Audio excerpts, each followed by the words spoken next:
يا هلا مرحبا، حياكم الله جماعة. دائما أعطيكم معلومات غريبة عجيبة بالعالم. تصدقون تقريبا 10% بالعالم كله عندهم كذا المعلومة هذه، 90% ما عندهم المعلومة هذه. شلون؟ أنا بقول لكم. احنا بسنة 2024 صح ميلادي. هل تعلم ان في دولة بالعالم متأخرة 8 سنوات؟ عندها الحين 2016. صدقكم؟ اي والله احمد الفضل، انت شو تخربط؟ وقسما بالله يا جماعة، وتأكدت وبحثت وجوجل وخربطة والسوالف هذه تبين انها حقيقة. زين اليوم انا داش الحين اليوم احنا تاريخ 30/7 داشين 31/7.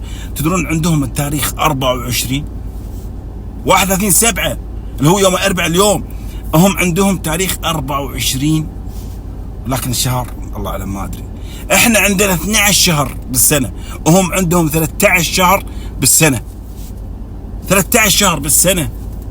احنا عندنا الساعة 12، بعدها شنو؟ الساعة 1 2 صح، وتمشي وكذلك.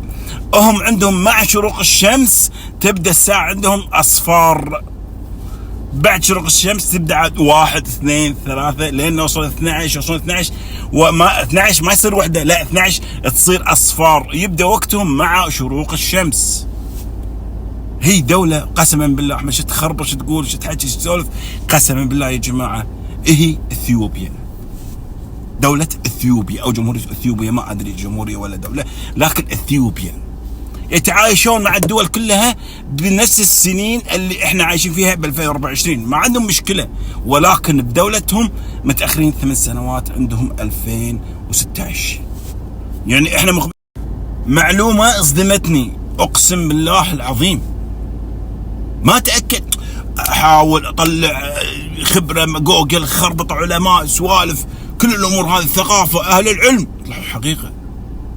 في دولة بالعالم متأخرة قبل 8 سنوات. احنا 12 شهر، العالم كله 12 شهر ميلادي، هم عندهم 13 شهر. بالساعات عندنا كل العالم من الساعة 12 تنتقل الى الساعة 1 والى ذلك والى اخره. هم عندهم لا، عندهم الساعة 12 ما تصير عندهم اصفار. وبداية الوقت عندهم التوقيت الزمني يبدأ مع شروق الشمس. تخيلوا والله صدق عالم غريب وعجيب. ولكن أول مرة أدري بالمعلومة هذه. كل الدول العالم ملتزمة بالسنة الميلادية للتطور واقتصادهم والبورصة والأمور الدبلوماسية والسياسية كلها. تخيلوا إلا هم عندهم 2017 متأخرين 8 سنوات. أنت عد احنا 12 شهر، هم لا عندهم 13 شهر.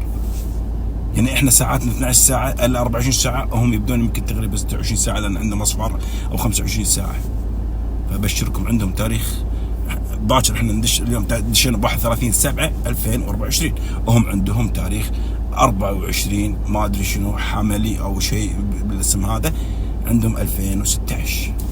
يعني السنه القادمه احنا داشين ب 2025، هم راح يدشون ب 2017. شكرا. معكم اخوكم محمد الفضلي، دائما افاجئكم بالمعلومات. والله استفيدوا مني، ترى انا نادر بالوجود. والى اللقاء.